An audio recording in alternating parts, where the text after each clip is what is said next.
বাংলাদেশের সংবিধান অনুযায়ী একজন রাষ্ট্রপতির অবস্থান সবার উপরে, কিন্তু তাকে খুব একটা জনসম্মুখে দেখা যায় না।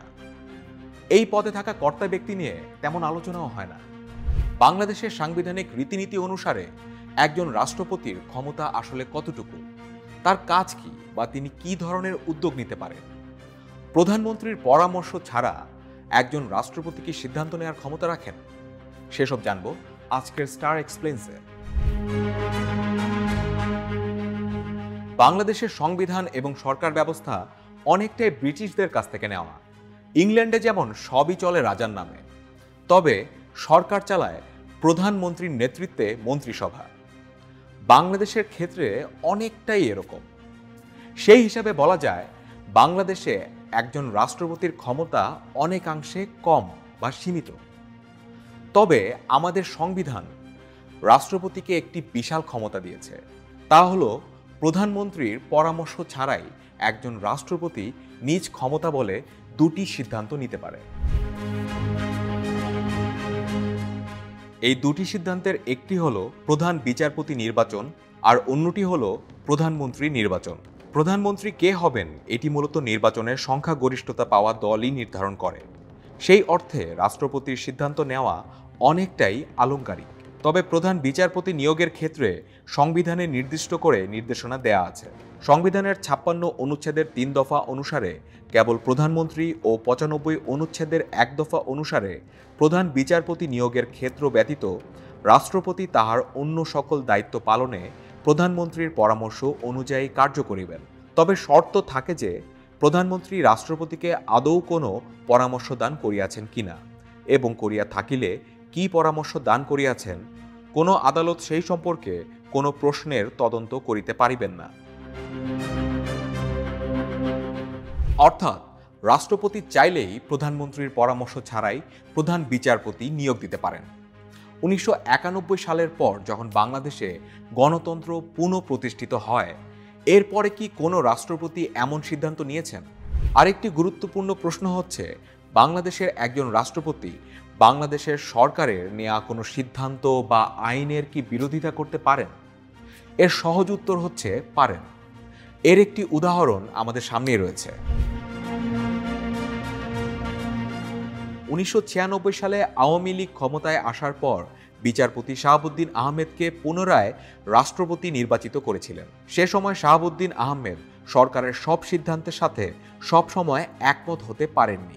এর সবচেয়ে বড় উদাহরণ হলো 1999 সালের বিতর্কিত জননিরাপত্তা আইন। বিল সই করতে অস্বীকৃতি জানান রাষ্ট্রপতি শাহাবুদ্দিন আহমেদ। এ কারণেই তার সাথে তৎকালীন সরকার এবং আওয়ামী লীগের তিক্ততা তৈরি হয়েছিল। আরেকটি উদাহরণ হচ্ছেন AQM বদরুদ্দোজা চৌধুরী। 2001 সালে বাংলাদেশ জাতীয়তাবাদী দল ক্ষমতায় আসার পর তিনি পররাষ্ট্রমন্ত্রী হন। এর কিছুদিন পর 2001 সালের নভেম্বর মাসে তিনি বাংলাদেশের রাষ্ট্রপতি হিসেবে দায়িত্ব গ্রহণ করেন। তবে অল্পদিন পরেই তিনি পদত্যাগ করতে বাধ্য হন। সে সময় গণমাধ্যমে তার পদত্যাগের যেসব কারণের কথা উল্লেখ করা হয়েছিল তার মধ্যে রয়েছে রাষ্ট্রপতির বাণীতে জিয়াউর রহমানকে স্বাধীনতার ঘোষক হিসেবে উল্লেখ না করা, পিএসসি চেয়ারম্যানের নিয়োগ ফাইলে স্বাক্ষর না করে সেটা ফেরত পাঠানো সহ আরও নানা কিছু।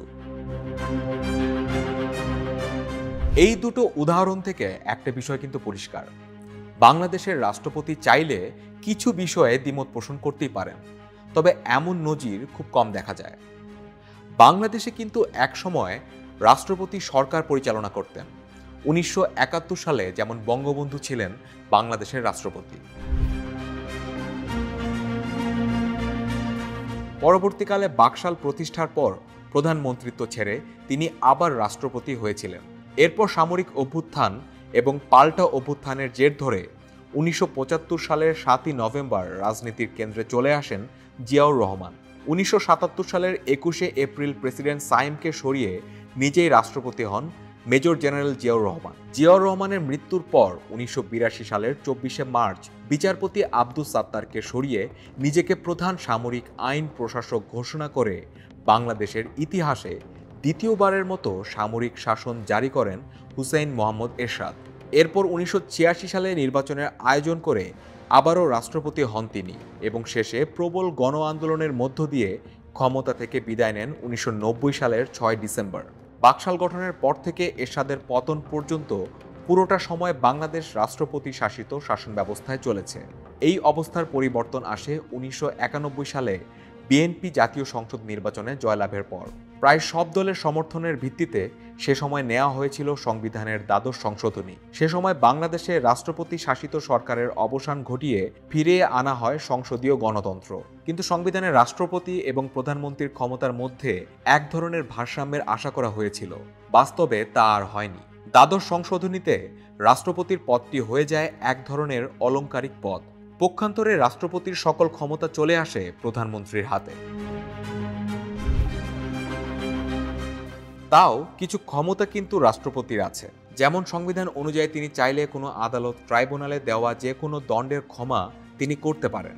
আবার তার সিদ্ধান্তের জন্য তাকে আদালতে বা কারো কাছে জবাবদিহি করার প্রয়োজনও নেই। এক অর্থে এসব অনেকটাই অলংকারিক ক্ষমতা, কারণ মূল ক্ষমতা নিহিত আছে প্রধানমন্ত্রীর কাছে।